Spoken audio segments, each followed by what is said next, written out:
J'ai appris qu'on vient tous au monde avec 6 peurs dans la vie. On appelle ça les 6 peurs fondamentales de l'être humain.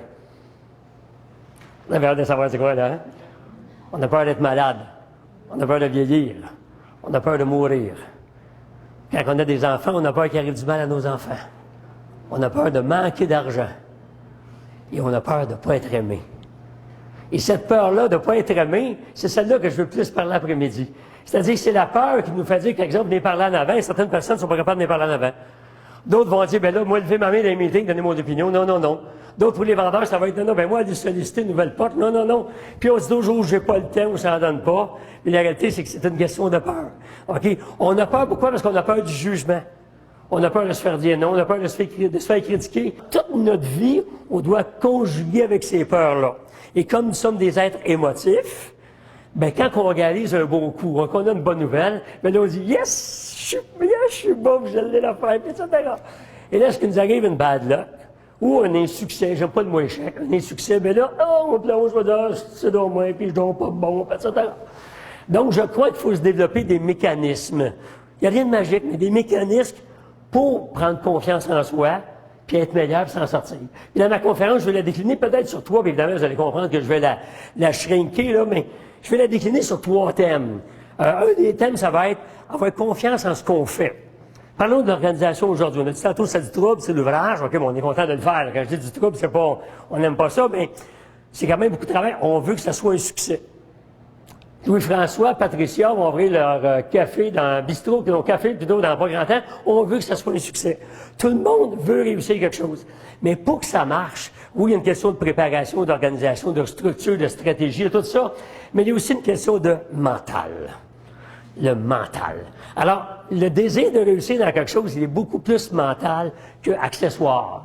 On voit toujours la vie sous l'angle qu'on la contemple. Alors, je vous donne un exemple. Si, puis là, je parle pas de vous, là, je parle de monsieur, madame, tout le monde en général. Admettons que cette personne-là, en général, à tous les jours, là, regarde toutes les unes de journaux, toutes les nouvelles, les tribunes téléphoniques, les blogs, les échanges, OK, des gens qui se plaignent, qui chialent.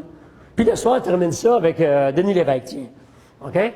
Et là, évidemment, de jour après jour, ça va dire, ouais, mais la vie est donc plate. C'est dur, c'est pas facile. OK, c'est dur de réussir. Il y en a qui réussissent, puis ils manquent le coup après. Alors, ce qui fait que lorsqu'on entend ça régulièrement, on entend quoi? Que la vie n'est pas facile, puis que c'est tough. Puis à chaque fois qu'on part un nouveau projet, une idée, ou qu'on vend des produits d'une compagnie ou qu'on part en affaires, on se dit, oui, mais des coups, ça ne marchera pas. D'un coup, ça ne fonctionnera pas. Pourquoi? Parce qu'on se nourrit de ça. Alors que d'autres personnes, eux autres, vont se nourrir de « c'est possible, c'est faisable, je suis capable ». Comme je vous dis, on a toujours tendance à héberger dans notre esprit ce qu'on regarde avec nos yeux. Alors, si je regarde que les mauvaises nouvelles, que les mauvaises affaires, bien, je vais dire, bien, ça ne marche pas, c'est normal, il n'y a rien qui marche. Alors, quand je m'adresse, puis je vous jure que c'est arrivé, là, quand je m'adresse à un groupe de dentistes, d'après vous, quand j'entre dans la salle, on regarde quoi en premier sur moi? Si je m'adresse à des vendeurs de souliers, ils regardent quoi de moi, sur moi, en premier? Hein? Alors, pourquoi? Parce qu'on est habitué de voir ça, puis ils regardent ça. Alors, si une personne voit l'échec, voit le négatif, voit les problèmes, ça tient avec des gens comme ça, bien, elle va toujours voir rien que ça. Tout le temps, tout le temps. À l'inverse, si on voit les bonnes affaires, c'est un travail mental. OK? Mais on ne voit pas les mauvaises affaires. On voit juste les bonnes affaires. Je lisais récemment, je regardais sur YouTube récemment un clip de Arnold Schwarzenegger. Vous connaissez le personnage? Terminator. Puis le clip, ça disait « No B plan ». Pas de plan B. J'en ai fait un pep talk récemment là-dessus. Pas de plan B. Il y a quelques années, il y avait l'équipe de junior majeur, de hockey junior majeur à Saint-Hyacinthe qui s'appelait le Laser. Le Laser a été vendu, maintenant c'est les Huskies à Rouen, ils viennent de gagner la Coupe du Président. Alors, il y a eu une bonne graine ici, là, ça a bien semé, ça a bien profité. Mais il y a des familles qui hébergeaient les joueurs, les adolescents, les gars de joueurs de la Ligue de junior majeur, ça a 16 ans, 17 ans, ça a les hormones dans le plafond, OK, puis ça sort, etc.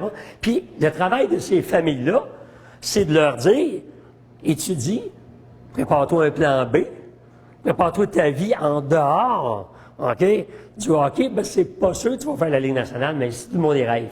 Alors, notre voisin et famille hébergeante de ça nous a dit, tous les jeunes qu'on a hébergés, puis on parle d'une dizaine, ils ont toujours préparé un plan B. Tout le temps, tout le temps. étudiant, n'importe quoi. Mais il y en a un, une tête de cochon, OK, qui dit non, moi, pas de plan B. Moi, l'école, c'est fini. Moi, c'est sûr, je vais faire la Ligue nationale. Pas de plan B. Force mentale, travail, OK? Savez-vous c'est qui? Claude, tu le sais. Non? Martin Brodeur. Gardien de but des Devils de New Jersey. Plusieurs Coupes Stanley. Encore à 41 ans, il gaulait il y a 2 ans, OK? Pas de plan B. C'est un exemple parmi tant d'autres, mais nous-mêmes, en tant que parents, on a tendance à dire à nos enfants, fixe-toi un plan B au cas où ça ne marchera pas. Tu sais, d'un coup, tu ne l'as pas, mais il ne faut pas que tu aies de la peine. Faut pas, trouve-toi une autre porte de sortie au cas où. Dans les faits, les mécanismes de succès et de confiance disent plutôt le contraire. Quand tu prends une décision, tu la prends. Comme l'a dit Patricia, c'est aujourd'hui, maintenant. Pas de plan B, c'est ça qu'on fait. Quand j'ai vendu ma compagnie de distribution alimentaire il y a 27 ans pour faire des conférences, il y a un gars avec qui je travaillais, OK, qui me dit « Je te vois pas là-dedans. » J'ai dit « Je vais faire des conférences comme jamais accepté. » Je te vois pas là-dedans. Je peux dire son nom, je ne dirai pas son nom, mais je dis « Ça ne me dérange pas, moi je me vois là-dedans. »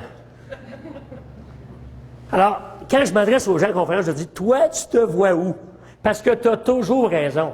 L'être humain a toujours raison. Si tu penses que ça ne marche pas, tu as raison. OK? Puis c'est ça qui va arriver. Puis d'ailleurs, si vous essayez de convaincre une personne, qui est négative, tu dis, essaye de telle manière, ça va marcher. Oh non, ça ne marchera pas. Non, non, essaye de telle manière, ça va marcher. Oh non, ça ne marchera pas. Essaye, OK, on va essayer. Puis là, il essaye. Vous en avez déjà convaincu des gens comme ça. OK? Puis là, évidemment, après la période X, ça ne marche pas. Et là, qu'est-ce que tout négatif vient vous dire après? Je te l'avais dit. Ou, le classique, je le savais, ça ne marchera pas. C'est pas parce que c'est impossible à faire marcher. C'est parce que, dans ta tête, tu vois juste des dents comme des dentistes, ou des souliers comme des vendeurs de souliers. Toi, tu vois juste, ça ne marche pas. Tandis que l'autre, il est comme Martin Brodeur, puis il voit que ça marche. On voit toujours la vie comme on la contemple. J'ai toujours développé cette théorie-là, c'est-à-dire que plus une personne a confiance en elle-même, plus son niveau de réussite est élevé. Et moins elle a confiance en elle-même, plus évidemment son niveau de réussite est bas. Donc, le travail de chacun de nous, d'un dirigeant ou d'un directeur, d'un propriétaire, d'une directrice, c'est pas juste de montrer à ses employés comment faire leur travail, c'est de leur aider à prendre confiance en eux. C'est de leur aider peut-être avec essais, erreurs et bons coups, mais de leur aider à partir comme on peut, on fait avec nos enfants. On ne veut pas traiter nos employés d'enfants, c'est pas ça, mais les prendre là et les emmener là. Puis je suis sûr que vous en avez tous déjà côtoyé, de vos partenaires, des employés, des amis, etc., qui ont parti là, sont devenus là. OK? Et plus, puis des fois même, je parle d'argent dans les conférences. Ça dépend pas tout, là, mais je dis même, on fait le salaire qui correspond à notre niveau de confiance en nous. Plus tu as confiance en toi, plus tu fais d'argent. OK? Et moins de confiance en toi, moins tu en fais, puis quand tu n'en fais pas, tu trouves des excuses. Donc, on devrait passer la grande majorité de notre temps, puis c'est selon moi le travail de toute une vie, à bâtir notre confiance en nous. Évidemment, dans la conférence complète, j'explique une quinzaine de points pour y arriver aujourd'hui. Et la troisième partie de la conférence, je parle de comment gagner la confiance des gens.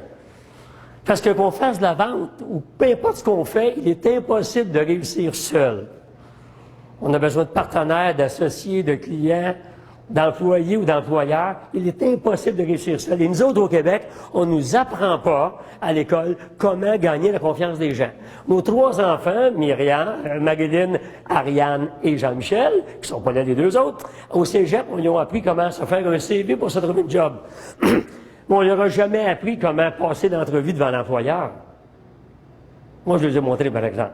Pourquoi? Parce que on n'a pas appris ça à l'école. Il existe 4 règles de relations humaines que j'ai découvertes avec le temps. Tout le monde aime parler de soi. Si tu veux gagner la confiance de quelqu'un, parle-y pas de toi, de tes affaires, tes problèmes. Il fallait parler de lui. S'il y a des célibataires dans la salle, je vous donne des trucs pour pogner. Là.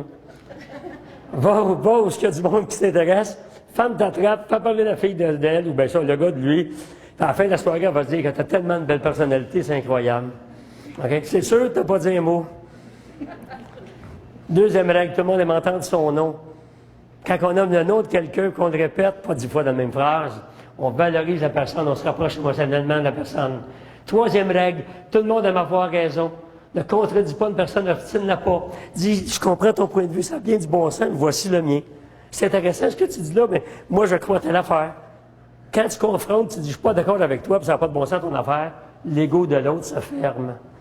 La quatrième et dernière règle de relation humaine, tout le monde a le désir de se sentir important. Vous n'avez qu'à faire un compliment vraiment senti et sincère à une personne pour que ça change sa vie. Vous tous ici présents, peu importe l'âge que vous avez, vous vous souvenez d'un compliment en particulier que quelqu'un vous a dit, c'est peut-être il y a 2 heures, comme il y a 2 ans ou il y a 20 ans, et vous vous en souvenez encore. Et vous vous souvenez aussi d'une critique acerbe et méchante que quelqu'un vous a dit, il y a 10 ans, 15 ans ou il y a 20 minutes, j'espère que c'est pas il y a 20 minutes, et vous vous en souvenez encore, vrai? On peut changer la vie des gens en les écoutant, en les faisant parler d'eux, okay? En les complimentant et en partageant notre opinion et non pas en les contrariant. Et quand on fait ça, la confiance augmente continuellement. Puis dans le mot confiance, il y a le mot fiance, là, il y a le mot fier. OK? Quand on est fier, on développe de la fierté. Tout ça, c'est dans la même famille de mots. Puis avouez que quand vous faites quelque chose de bien, vous êtes fier pas à peu près. C'est à force de faire des choses qu'on est fier, qu'on a de la fierté. Selon moi, je vieillis un petit peu tranquillement, la fierté, selon moi, c'est le plus bel élixir de jeunesse. OK? Quand tu vois des gens qui ont fait des affaires dans leur vie puis qui en font encore à 60, 70, 75 ans, OK? Ils marchent sur le droit, sont souriants, ils ont des anecdotes à raconter, ils sont fiers d'eux autres. Parce que dans le fond, la confiance, c'est le bonheur. Quand on veut avoir confiance puis réussir, on va être heureux. Hein? Tu sais la chanson, là, il est où le bonheur, il est où, là? Il est en dedans de toi. Il est là. J'en viens à l'anecdote de Jean-Marc. C'est le gros chat qui est couché dans le coin tranquille, à côté du petit minou qui se tourne après la queue. Tu sais, le petit minou, là, sa queue, il s'agit après sa queue. Puis le gros chat, il demande, il dit, qu'est-ce que tu fais là? Ben, il dit, je cours après ma queue. Il dit, ma queue, c'est mon bonheur. Puis il dit, j'ai hâte de l'attraper. Puis le gros chat, il demande, il dit, l'as-tu attrapé? Il dit, non. Il dit, m'a donné un conseil de sage. Il dit, arrête de tourner en rond. Il dit, marche par en avant. Ton bonheur va te suivre tout le temps. Merci beaucoup.